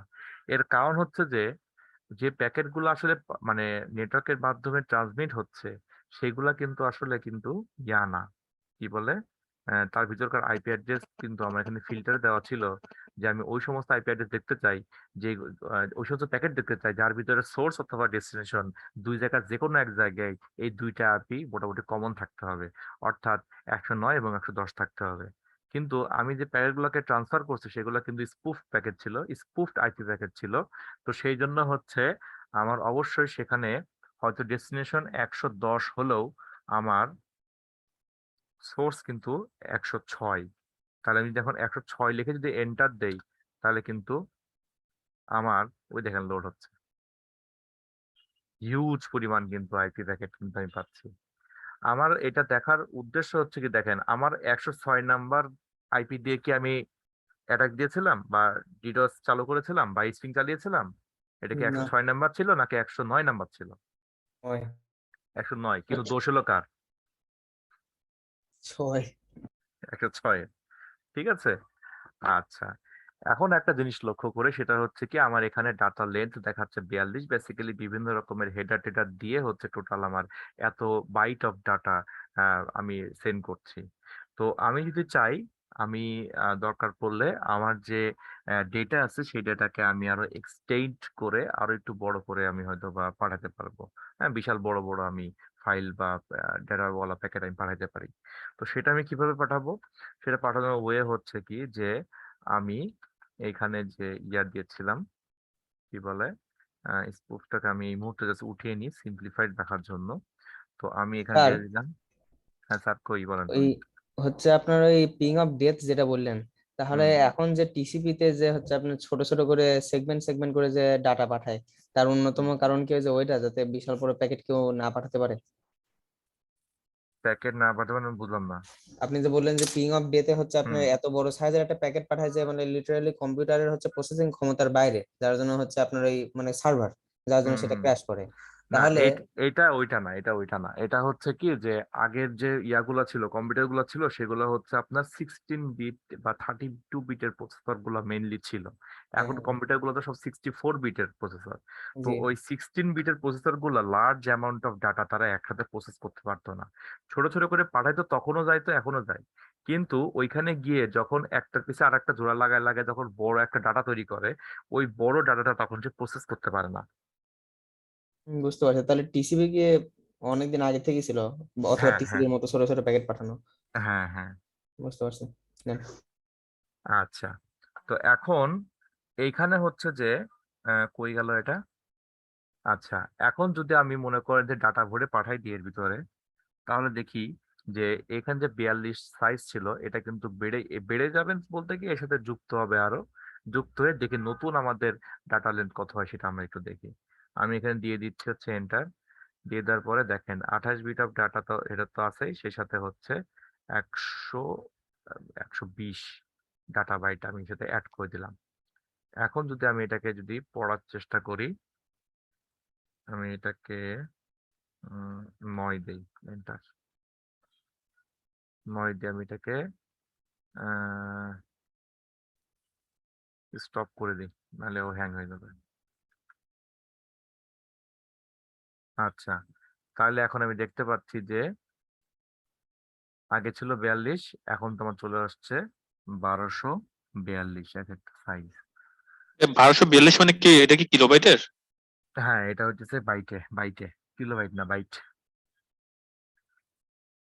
এই যে স্যার, এই যে সিনহেন দেখেন, এই যে এখানে জি 1242 বাইটস লেখা। জি। আচ্ছা, ওকে। তো এখন এই যে জিনিসটা গেল, এটা হচ্ছে আমি নর্মালি তো ডাটা অ্যাড করে আমি পাঠাইলাম একটা ডাটা সাইজ, এর ভিতরে কিন্তু গার্বেজ ডাটা, আপনি যে ডাটা যদি চেকও করতে যান এর মধ্যে গার্বেজ ডাটা পাবেন আসলে। কিন্তু বেসিক্যালি হচ্ছে কি যে আমি জাস্ট এটাকে বড় করে পাঠাই দিলাম। আচ্ছা, এখন যদি আমি পুরোটাকে স্পুফ করে পাঠাতে চাই তাহলে আমি একসাথে কিন্তু প্যারামিটার গুলো দিব। জাস্ট আমি যদি ইন কেস কনফিউশন অ্যারাইজ করে সেটা আমি ক্লিয়ার করার জন্য আমি আপনাদেরকে দিচ্ছি। স্পুফ 192.168.0.106, তাহলে এটা ওই সেম কাজটাই করবে কিন্তু এটাকে স্পুফ করে পাঠাবে। আমি আবার হচ্ছে এখানে 106 দিলাম 109 এর জায়গায়, এবং আমি এটাকে রিস্টার্ট করছি। রিস্টার্ট করলে আমাকে ওই জিনিসটা আবার দেখাবে। এন্টার দিয়ে দিলাম, দিয়ে বেশিক্ষণ চালাবো না, কন্ট্রোল সি দিয়ে আমি এখনই বন্ধ করে দিচ্ছি। এর ভিতরে অলরেডি 72,000 প্যাকেট তার পাঠানো হয়ে গেছে, এবং আমি এটাকে যদি স্টপ করে দেই তাহলে আমি দেখতে পাচ্ছি যে সেই স্পুফ করে কিন্তু ডাটা পাঠাইছে। তো এই দুইটা যোগ করেও আসলে কিন্তু ডাটা পাঠানো সম্ভব। আর এর সাথে সাথে আমি একটা কাজ করি, আমি আপনাদের অ্যাটেন্ডেন্সটা আর কি নিয়ে নিই। আপনারা চাইলে এইচপিং এর যে ইয়াটা আছে এটা আপনারা একটু চেষ্টা কি বলে কিছু টিপাটিপি করে দেখতে পারেন, অথবা এইচপিং টার কি করা যায় এটা নিয়ে আপনারা একটু স্টাডি করে দেখতে পারেন। আমি নেক্সট টুলে যাব, তার আগে আমি অ্যাটেন্ডেন্সটা নিয়ে নিই।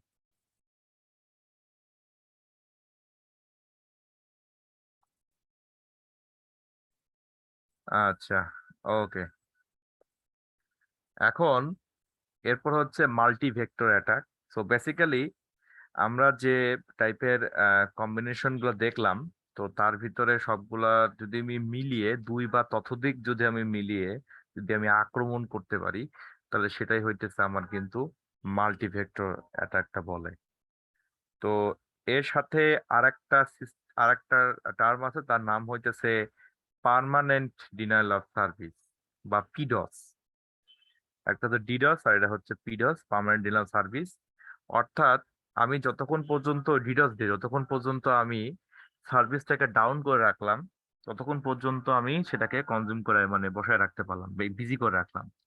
কিন্তু যদি আর এই সার্ভিসটা যদি আমি যখন ছেড়ে দিলাম, আমি আমার যে অ্যাটাক মেকানিজমকে যখন আমি বন্ধ করে দিলাম, তখন কিন্তু আর এই জিনিসটা আর কিন্তু কাজ হবে না, ফ্রি হয়ে যাবে। ফর এক্সাম্পল আমি আবার আবার সেই পুরোনো এক্সাম্পলে নিয়ে আসি, এই যে বার্গারের দোকানের এক্সাম্পল যেটা। তো ওইখানে কি ছিল যে 150 বার্গার যখন অর্ডার দেওয়া হয়েছিল তখন কিন্তু মানে উনি অনেক ব্যস্ত হয়ে গেছিলেন, উনি কিন্তু এর মাঝখানে কোনো বার্গার সেল করতে পারেননি, উনি বার্গার প্রিপারেশনেই ব্যস্ত। এখন যখন ওনার এই বার্গার প্রিপেয়ার হয়ে যাবে, উনি যখন এটাকে ডেলিভারি দিয়ে দিবেন, তখন কিন্তু আবার উনি ফ্রি হয়ে যাবেন এবং ওনার কর্মকাণ্ড কিন্তু স্বাভাবিক পর্যায়ে চলে আসবে। তো বিষয়টা যদি এখন এরকম ঘটে যে উনি বার্গার বানাতে বানাতে উনার হয়তো বা তেল শেষ হয়ে গেছে, কিংবা বনরুটি শেষ হয়ে গেছে, কিংবা চিকেন শেষ হয়ে গেছে, তাহলে কিন্তু উনি আর কিন্তু দোকান খোলা রাখলেও কি সেল করতে পারবেন? না। এক্স্যাক্টলি। তাহলে এটা হচ্ছে পার্মানেন্টলি উনার সার্ভিস বন্ধ, অথবা মোবাইল কোর্ট এসে উনার দোকান তুলে নিয়ে চলে গেছে, তাহলে এখানে একদমই সব বন্ধ, নতুন করে আবার আমাদেরকে সবকিছু সেট আপ করতে হবে, তাই না? তো এরকমই বিষয়টা হচ্ছে অনেকটা আমাদের পার্মানেন্ট ডিনায়াল অফ সার্ভিস। একবারে যদি বন্ধ হয়ে যায় তাহলে সম্পূর্ণরূপে বন্ধ, নতুন করে আমাকে পুরো সিস্টেমটাকে আপ এন্ড রানিং করতে হবে। আচ্ছা, একটু একটা মিনিট একটু হোল্ড করি।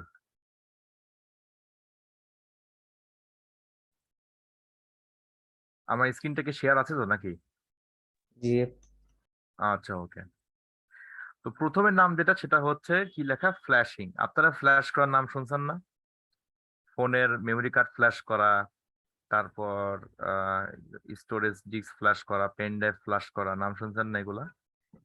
জি স্যার। তো এইটা হচ্ছে ফ্ল্যাশিং। ওই ফ্ল্যাশিংটা হচ্ছে কি যে এটা যদি এমন ঘটে যে এই যদি হার্ডওয়্যার সিস্টেমে ইরিভার্সিবল ড্যামেজ যদি হয়ে যায়, সমস্ত ডাটা ডিলিট হয়ে গেছে, কিংবা সমস্ত ইনফরমেশন নাই হয়ে গেছে, আর সম্ভব না সেখান থেকে ফিরাই নিয়ে আসা, ইরিভার্সিবল, সেটা হচ্ছে আমাদের ফ্লাশিং। এরপরে নেক্সট যেটা সেটা হচ্ছে সাবোটাজ। না, এটা কি উচ্চারণটা কি কে জানে? সাবোটাজ নাকি? না, একটু গুগলে সার্চ দিই নাকি? ওরকমই, সমস্যা নেই, চলেন। আচ্ছা, ঠিক আছে, ওকে। তো এটা হচ্ছে কি আনলাইক আদার ডস অ্যাটাক, এটা কিন্তু ডস অ্যাটাকের মতো না। এটা হচ্ছে মনে করেন যে আপনার কম্পিউটার সিস্টেম কোন রকম মনে করেন যে আহ, আহ, এমন একটা ঘটনা ঘটছে, আপনার কম্পিউটার হার্ডওয়্যার যেটা সেটা হয়তো বা কোনো রকমের ড্যামেজ হয়েছে, সেটা হয়তো বা লজিক্যাল ড্যামেজ, হয়তো কম্পিউটার ক্রাশ করছে, অথবা দেখা যাচ্ছে কি যে আপনার ফিজিক্যাল ড্যামেজ, হ্যাঁ, বার্ন হয়ে গেছে কিংবা কেউ নিয়ে গেছে, হ্যাঁ, তাহলে দেখা যাচ্ছে কি যে আমার এরকম একটা ইয়া ঘটলো, রিনাল সার্ভিস হয়ে গেল। তো এই ক্ষেত্রে আমাকে নতুন করে হার্ডওয়্যার অথবা সফটওয়্যার ইনস্টল করা লাগতে পারে, সেটা হচ্ছে আমার কি সাবোটাজ, স্পেশালি এটা হার্ডওয়্যারে হয়। এরপর লাস্ট হচ্ছে ব্রিকিং আর সিস্টেম, সিস্টেম ব্রিক করে ফেলা, অর্থাৎ ইটের মতো করে বানায় ফেলে। তো ইউজুয়ালি জিনিসটা কি হয় যে এমন একটা ফ্রডুলেন্ট একটা আপডেট আসছে হার্ডওয়্যার সিস্টেমে, মনে করেন বায়োসে কিংবা অপারেটিং সিস্টেমে, যেটা হওয়ার সঙ্গে সঙ্গে পুরো হার্ডওয়্যারটা ডিসেবল হয়ে গেছে, অকেজো হয়ে গেছে, ওটা আর কাজ করতেছে না। তাহলে সেটা হইতেছে আমাদের কি ব্রিকিং আ সিস্টেম। তো আমরা আরেকটা এই কি বলে ওই সিন ফ্লাডিং টেকনিক, আগের মতো আইসিএমডি ফ্লাডিং দেখলাম, এবার আমরা একটা সিন ফ্লাডিং টেকনিক দেখবো, হ্যাঁ, যেটা হইতেছে ওই যে প্রোটোকল বেসড যে ইয়াটা একটা ছিল।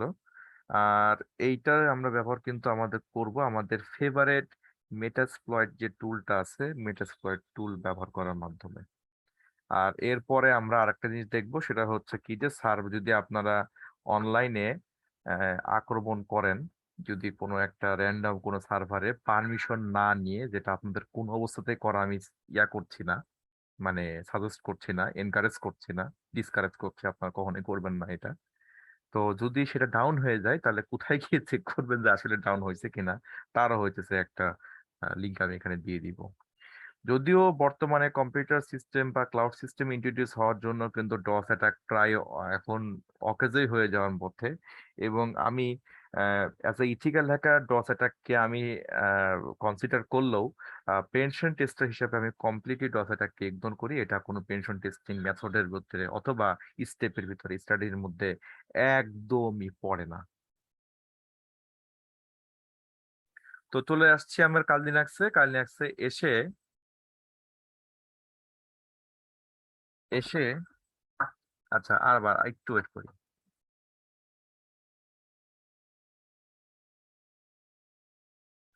আমরা এবার যে টুলটা ব্যবহার করব তার নামটা কি বললাম? নাম কি বলছি? কারো খেয়াল নাই? মেটাসপ্লয়েটে বললাম, মেটাসপ্লয়েট। আমি কোয়াইট মোডে মেটাসপ্লয়েট রান করতেছি যাতে আমার কোনো ব্যানার বোনার কিছু না দেখায়। এরপরে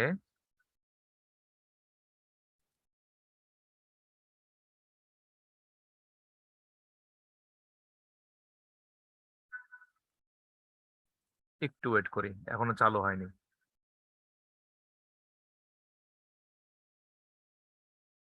ডাউন ডাউন লাগতেছে, ঘটনা কি?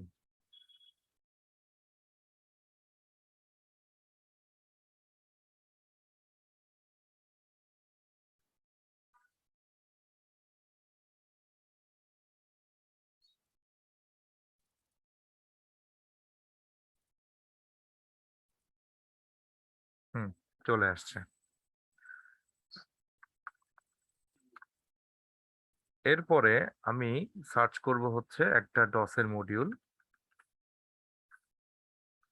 সেটা হচ্ছে সার্চ। সার্চ দিয়ে আমি লিখবো হচ্ছে ডিওএস, দুটো যে সার্চ দেই আমি মোটামুটি 137টার উপরে কিন্তু মডিউলই দেখতে পাচ্ছি। হ্যাঁ, 137টার উপরে মডিউল। আচ্ছা, জিনিসটা অনেক বড় হয়ে গেছে, যেন দেখতে অনেক খারাপ লাগতেছে আমি জানি। আমি এটাকে আবার সার্চ দেই, আর একটু ছোট করি। বেশি ছোট গেল নাকি? আচ্ছা, এখন মনে হয় সুন্দর দেখাচ্ছে।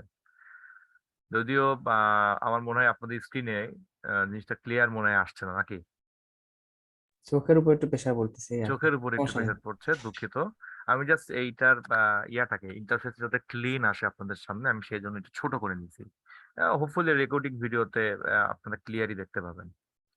আচ্ছা, এখন আমার লাগছে হচ্ছে কি যে আমি ডস নিচ্ছি, কিন্তু কিসের উপরে? আমার টিসিপির উপরে আমাকে একটা ডস নিতে হবে। সো আমি সার্চ দিলাম প্লাস ডস দিলাম, টিসিপি ডস টিসিপি। আমি এইখানে কিন্তু একটা এই যে আমার কিন্তু এখন আমি কিন্তু আবার একটু বড় করতে পারি। হ্যাঁ, আমি দেখতে পাচ্ছি যে আর একটু কিন্তু প্রিসাইজ হয়ে গেছে, এবং সেখানে কি আমার এই যে এইখানে যে টুলটা আছে সেই টুলটা আমার এখানে টুল বলছি, আমার যে মডিউলটা আছে সেই মডিউলটা কিন্তু আমি এখানে দেখিয়ে দিচ্ছি। তো এখানে মডিউলটা ব্যবহার করার জন্য আমি লিখবো হচ্ছে ইউজ দিয়ে দিব হচ্ছে 5, অথবা আমি ফুল মডিউলটাকে ব্যবহার করতে পারি। এন্টার দিলাম। এখন আমি ক্লিয়ার দিয়ে আমি এটাকে আপনাদের উপরে নিয়ে আসি এবং এটাকে একটু বড় করি। আমি এখন দেব হচ্ছে show show options options enter দিলাম। দেওয়ার পরে আমি দেখি কি কি আছে। ইন্টারফেস আলাদা করে ডিফাইন করে দিতে পারি। আমার রিকোয়ার্ড কোথায় কোথায় লেখা আছে সবগুলাকে আমার ঠিক মতো দেওয়া আছে কিনা। নাইস। আচ্ছা ঠিক আছে, ওকে।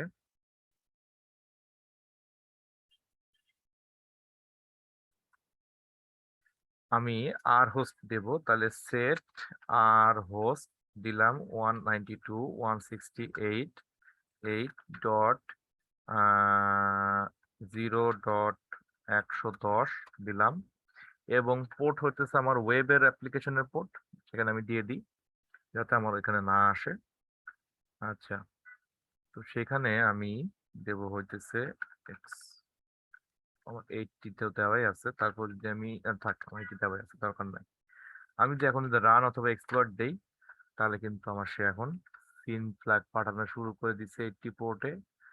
আমি যদি এখন এটাকে চেক করি 109 দিই, তাহলে আমি দেখতে পাবো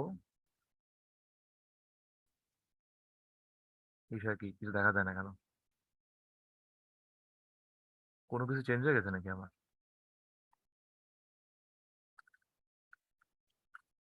ইফ কনফিগ দিয়ে যদি আমি সার্চ দেই, না 109 তো আছে। হ্যাঁ, স্টপ করে দিয়ে এটা দেখি এপাশে কিছু আসছে নাকি। অনেক প্যাকেট তো পাঠাচ্ছে কিন্তু নাই কেন?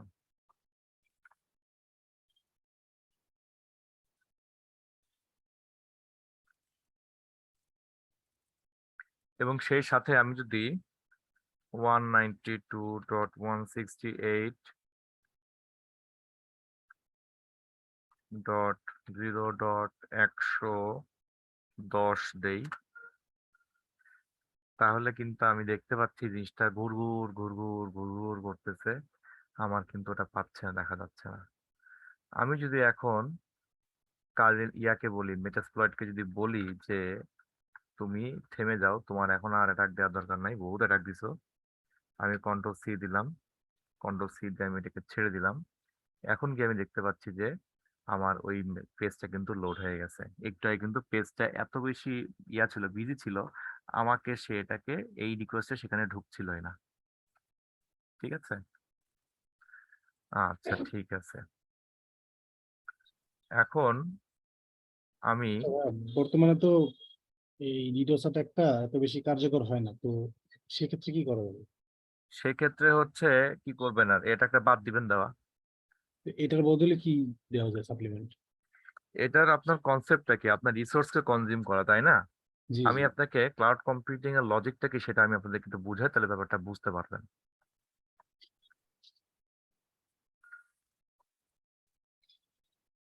বর্তমান যুগে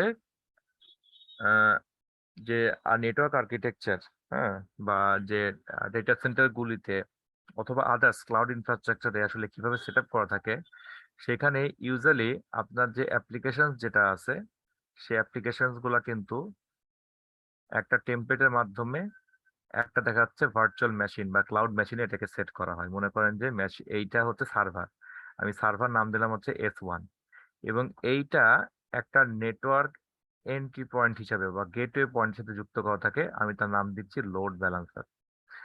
এখন এই লোড ব্যালেন্সারের কাজ হচ্ছে যে সে লোডটাকে ব্যালেন্স করে, অর্থাৎ তার ওখানে লজিক দেওয়া আছে যে তার কাছে মোটামুটি যদি এরকম হয় যে তার এখানে রিকোয়েস্ট আসছে এবং রিকোয়েস্ট এসে এই সার্ভার যদি 80% তার রিসোর্স অলরেডি কনজিউম হয়ে গেছে, তাহলে তার লজিক হচ্ছে তার হুবহু অবিকল নকল আর একটা সার্ভার তৈরি করে ফেলা, যার নাম হইতেছে S2, সার্ভার 2। এখন আপনি মনে করেন যে এইটা কি করলেন, একজন অ্যাটাকার মেশিন, এটা হইতেছে ওয়ালি ইরফান খান, এই জন্য ওনার নাম দিলাম ডাব্লিউ। উনি কি করলেন যে উনি ওনার মনে করেন যে আহ ওনার আন্ডারে এরকম বট আর্মি আছে যেটা দিয়ে উনি আক্রমণ করবে, 3টে মেশিন দিয়ে উনি আক্রমণ করলেন এবং ওনার আক্রমণে সাকসেসফুলি এখানে 80% তার রিসোর্স কনজিউম হয়ে যাওয়ার কথা, সেখানে প্রায় 90%-এর উপরে কিন্তু তার রিসোর্সটা কনজিউম হয়ে গেল। তাহলে স্বভাবতই কিন্তু আমার ডস অ্যাটাক কিন্তু সাকসেসফুলি কিন্তু এই মেশিনটাকে শাটডাউন করে দেওয়া উচিত। বাট প্রবলেম হচ্ছে যে সে লোড ব্যালেন্সারের লজিক দেওয়া আছে যে আমার 80% যদি রিসোর্স কনজিউম হয়ে যায় তাহলে সঙ্গে সঙ্গে কিন্তু সে এখান থেকে তার অবিকল নকল আর একটা সার্ভার সে ডিপ্লয় করে ফেলবে। সেটাকে সে ডিপ্লয় করে ফেললো। তাহলে কি হলো, যে পরিমাণ অ্যাটাকটা আসলে সে S1 একা পাচ্ছিল, অ্যাবজর্ব করছিল, সেটা এখন S1 এবং S2 দুজন মিলে টোটাল ওয়ার্কলোড শেয়ার 45% এবং 45% দুজন মিলে মিলে শেয়ার করে তারা কাজ চালাবে। তাহলে দুজন মিলে সাপোর্ট দিল, বাকি যারা আছে তারা কিন্তু 46% থেকে বাকি রিসোর্স গুলোকে তারা কনজিউম করতে পারতেছে, অর্থাৎ সার্ভিসটা অ্যাভেইলেবল আছে। এখন ওয়ালি ইরফান খান করলেন কি যে উনি ওনার সাথে আরো লোকজন যোগ করলেন, আরো লোকজনকে ভাড়া করে নিয়ে আসলেন, সবাই মিলে মনে করেন যে আক্রমণ দিয়ে উনি এখন এন্টায়ার সিস্টেমের উপরে আবার উনি 90% চাপ ফেলাই দিলেন যে না ঠিক আছে। এখন লোড ব্যালেন্সার কি করলো, লোড ব্যালেন্সার দেখলো যে না, যে ঠিক আছে, আবার এই দুইটা মিলে আসলে হয়ে গেছে, চাপটা ডাবল হয়ে গেছে। তখন সে, আল্লাহ, এটা ব্লু চলে আসলো, ব্ল্যাক ডি। তখন সে কি করলো, তখন তার টেমপ্লেট ব্যবহার করে সে ধামধাম করে সে আরো 3-4টা সার্ভার সে ডিপ্লয় করে ফেললো। এটা S3, এটা S4, এটা S5। এবং ডিপ্লয় করে ফেলার জন্য সে তার যে পরিমাণ ওয়ার্কলোড যে ওয়ালি ইরফান খান দিচ্ছিলেন, সেটা দেখাচ্ছে কি সবাই মিলে এখন এই 5জন মিলে তারা অ্যাবজর্ব করা শুরু করলেন।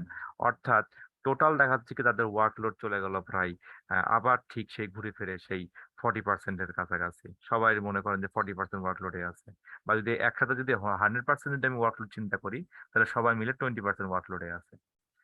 যে 20%, ও 20%, ও 20%, ও 20%। তো এইখানে যত বেশি অ্যাটাকের চাপ আসবে তত বেশি ওই পাশ থেকে তার ভার্চুয়াল মেশিনে সার্ভার গুলো, সার্ভিস গুলাকে সে ডিপ্লয় করতে থাকবে। এবং যখনই হচ্ছে আমরা কাজ চলে যাবে, অর্থাৎ দেখা যাচ্ছে কি যে সবার ওয়ার্কলোড অন এন এভারেজ 1% চলে আসছে, তখন হচ্ছে লোড ব্যালেন্সার তার নিজ দায়িত্বে একটা একটা করে সার্ভার সে ক্লোজ করা শুরু করবে এবং ক্লোজ করে করে করে সে আবার তার একদম বেসিক যে একটা সার্ভার চলতেছিল সেই সার্ভারকে সে চালাবে।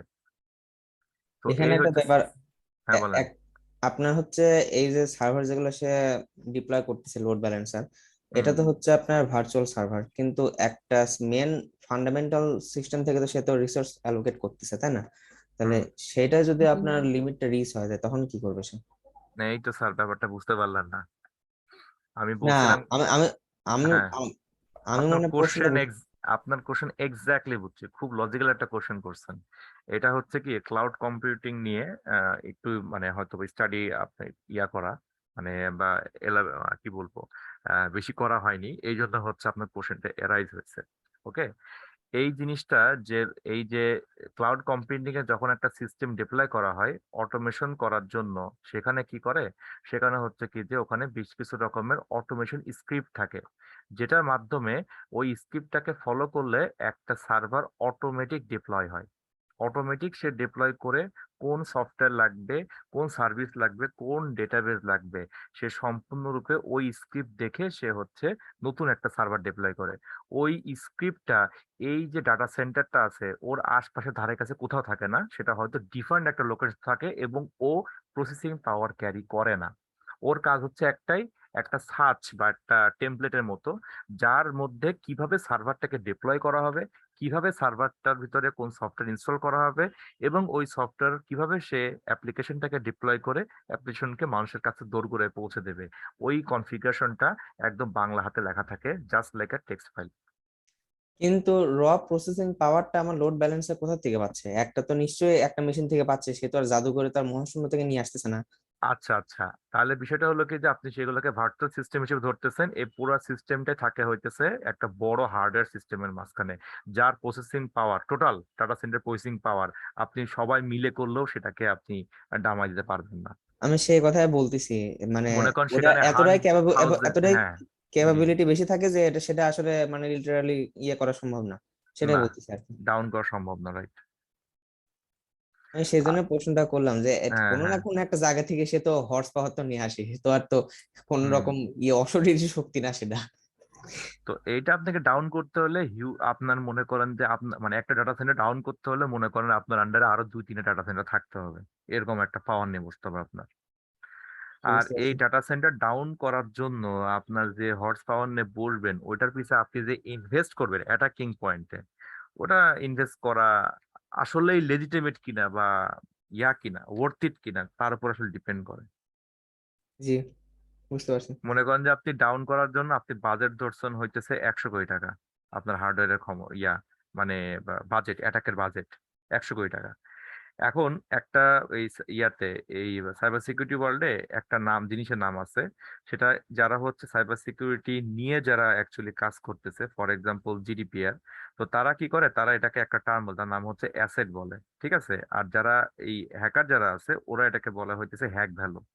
তো এখন এই হ্যাক ভ্যালু অথবা অ্যাসেট এই জিনিসগুলা আসলে কতটুকু ওয়ার্থ ইট, অর্থাৎ আমি যে হ্যাকটা করব, হ্যাক করলে আমার আসলে কি পরিমাণ ফিনান্সিয়াল বেনিফিট আসবে, ওই বেনিফিট যদি আমার অ্যাটাক পয়েন্ট থেকে বেশি হয়, আচ্ছা ফিনান্সিয়াল বেনিফিট বাদ দেন, ওভারঅল বেনিফিট আমার যেটা আসবে সেটা যদি আমার অ্যাটাক করার জন্য যে কস্টিং যেটা, সেই কস্টিংটা যদি বেশি হয়, তাহলে আমি ওখানে অ্যাটাকটা দিব কেন? একটা নর্মাল কথা বলি, মনে করেন ফেসবুককে আপনি ডাউন করে দিবেন, কথার কথা, এন্ড ফেসবুককে ডাউন করে দেওয়ার জন্য আপনার লাগতেছে 100 কোটি টাকা, কিন্তু ফেসবুককে ডাউন করে দেওয়ার পরে বা আপনি 10 মিনিট 20 মিনিট বা 100 মিনিট আপনি ডাউন করে রাখতেন, এই ডাউন করে রাখার জন্য আপনি কি 100 কোটি টাকার উপরে আপনার প্রফিট জেনারেট হবে কিনা, সেটা আগে আপনাকে তো এনশিওর করতে হবে। যদি আমার প্রফিট না হয়, যে আমি ওকে ডাউন করে রাখার জন্য আমার 100 কোটি টাকার নিচে প্রফিট হইলো, তাহলে আপনার কিন্তু এটা একটা লস হয়ে গেল না? খুবই সাধারণ, একেবারে 101 ব্যবসার। হ্যাঁ, এক্স্যাক্টলি, জিনিসটা কিন্তু এইটা। তাহলে জিনিসটা কি দাঁড়াচ্ছে, মনে করেন যে ব্যাপারটা এরকম ঘটলো যে আপনার টুইটার চাচ্ছে যে তাদের করতে, কি বলে, তাদের সার্ভিস ডেলিভারি ভালো করতে, বা কোনো একটা রিজনে আপনাকে বলছে যে ফেসবুকের সার্ভার আমি 10 মিনিটের জন্য বা 20 মিনিটের জন্য ডাউন করতে চাই, আপনাকে 200 কোটি টাকা দেওয়া হবে। তখন আপনি 100 কোটি টাকা সার্ভার কিনে নিয়ে আপনি কি সার্ভার বলতে 100 কোটি টাকা সেট আপ কিনে নিয়ে আপনি মনে করেন যে ডাউন করে রাখলেন 10 মিনিটের জন্য, তারপরে আপনি টুইটারের কাছ থেকে 20 কোটি টাকা 200 কোটি টাকা নিয়ে নিলেন। হুম, তাহলে আপনার 100 কোটি টাকা প্রফিট থাকলো, সেটা হতে পারে। আবার এখানে যে সবসময় যে ফিনান্সিয়াল প্রফিটই হবে তা কিন্তু না, সেটাখানে কিন্তু আপনার ইন্টেলেকচুয়াল বা লজিক্যাল প্রফিটও কিন্তু হইতে পারে। মনে করেন যে আপনার মনের শান্তি, যে আমি মানসিক ফেসবুক শান্তি আর কি, মানসিক প্রশান্তি। সেটা আপনি মনে করেন যে ফেসবুকের মতো বড় একটা জায়ান্টকে আমি 10 মিনিটের জন্য বন্ধ রাখতে পারছি, এর জন্য আপনার 100 কোটি টাকা না, যদি 1000 কোটি টাকাও যদি আপনার লাগে আপনি দিবেন, মনে করেন তাতে আপনার যে কোনো প্রবলেম নাই। মনে করেন যে ওই পোর্টফোলিওতে লিখবেন ফেসবুক হ্যাকড বাই মি। হ্যাঁ, আই রেজুমে। আই কি জানি, I hacked Facebook for 10 minutes নাকি? হুম, এক্স্যাক্টলি। আচ্ছা, এইটা হইতেছে বিষয়টা। ওকে, তো এই জন্য বললাম পেনিট্রেশন টেস্টের পার্সপেক্টিভে আমি একদমই ডস অ্যাটাককে সাপোর্ট আসলে করি না। কারণ আপনি কি টেস্ট করবেন? আপনি সার্ভার স্ট্রেস টেস্ট করবেন যে আমার সার্ভার কি পরিমাণ? বর্তমানে ক্লাউড কম্পিউটিং যারা চালায় তাদের প্রত্যেকটা ডাটা সেন্টারের স্ট্রেস লেভেল তারা এমন ভাবে দিয়ে রাখে যে আপনি যতই ওকে স্ট্রেস দেবেন এত সহজে কিন্তু ওই স্ট্রেস নেওয়াটা কিন্তু সুযোগ হবে না। আচ্ছা ভাই, একটা আবার জিনিস এখানেও জিজ্ঞেস কিন্তু করবো। আর একটা কাহিনী আছে। আপনি মনে করেন ডাটা সেন্টারকে আসলেই ডাউন করে দেওয়ার মতো ফায়ার পাওয়ার আপনি মনে করেন যে আপনি রাখছেন, বা হার্ডওয়্যারের পাওয়ার আপনি নিয়ে আসছেন, আপনার সেট আপ রেডি, কিন্তু আপনি এক জায়গায় মার খেয়ে যাবেন, সেই জায়গায় আপনি নিজেই হয়তো বা টস অ্যাটাক নিজেই খেয়ে বসে থাকতে পারেন। সেটা হচ্ছে ব্যান্ডউইথ। হ্যাঁ, ব্যান্ডউইথ স্পেশালি থ্রুপুট, কারণ সব জায়গার নেটওয়ার্ক কিন্তু সেম না। আর দেখা যাচ্ছে কি যে আপনি হিউজ পরিমাণ আপনি দিলেন, আপনার অ্যাটাকিং পয়েন্ট থেকেই আপনার ওই ডাটা সেন্টার পর্যন্ত যে যাবে ওই পরিমাণ দেখা যাচ্ছে কি যে নেটওয়ার্কে দেখাচ্ছে কাভার করে না, ব্যান্ডউইথ কাভার করে না। সেক্ষেত্রে আপনি কোনো একটা পয়েন্টে না পয়েন্টে আপনি মার খেয়ে কিন্তু আপনার অ্যাটাকটা মাঝপথে আটকে যাওয়ার চান্সেস থাকতে পারে। হ্যাঁ, বন্দুকের নালি চিকন, শেষে বাস্ট হয় আমি মরে যাবো গুলি করতে যাই, হ্যাঁ, এরকম কিছু একটা ব্যাপার। এরকম অনেকটা।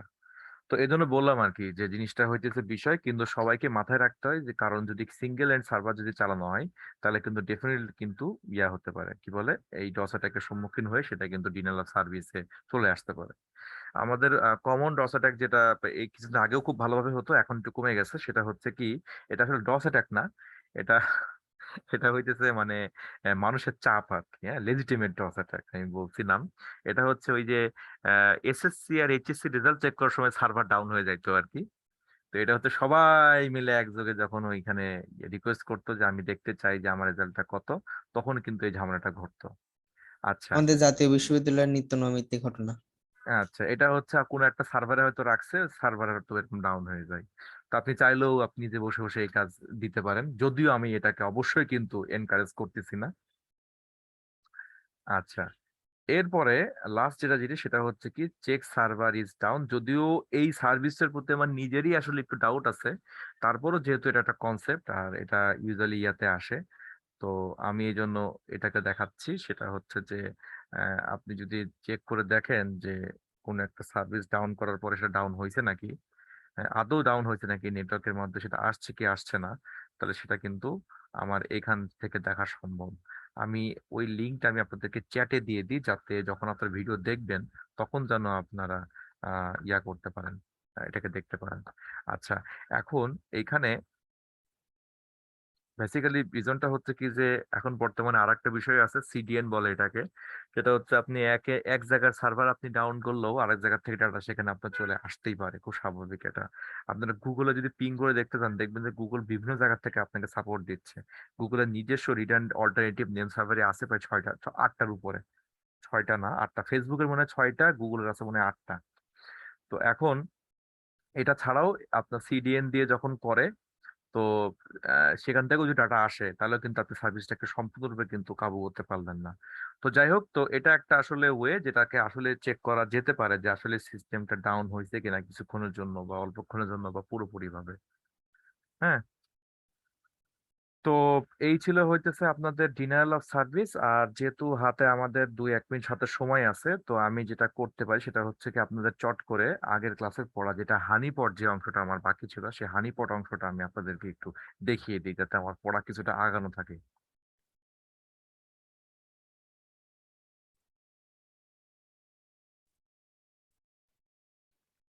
তো আমার যে লাস্ট যে অংশ ছিল হানিপট সম্বন্ধে কি আমি কি মানে বলেছিলাম কিছু, নাকি একদমই কিছু বলি নাই?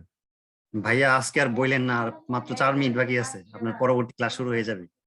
আজকে আর বলবোই না। শেষ করতে পারবেন না আর কি? আচ্ছা, 10 না, মিনিট 4 মিনিটে শেষ করতে পারবেন কিনা আমি জানি না। 10 মিনিট লাগবে আর কি, আমার হয়তো বা 8:35 পর্যন্ত বাজবে আর কি। আচ্ছা আচ্ছা যাক, শুরু। কালকে দেখি তাহলে। আচ্ছা কালকে, আচ্ছা ঠিক আছে তাহলে আছে কালকে। কালকে দেখি। রাসন ভাইয়া ফোন দিবেন। আচ্ছা ঠিক আছে, নো প্রবলেম। আচ্ছা তাহলে আমি আমাদের স্ক্রিনশটটা অ্যাটেন্ডেন্স নেওয়ার পরে মনে হয় ওই যে সুমাইয়া মুনির মনে হয় উনি আসছিল। ওহো, জি আপু পরে ঢুকছে। এটা তো সমস্যা। আচ্ছা ঠিক আছে, আমাকে আবার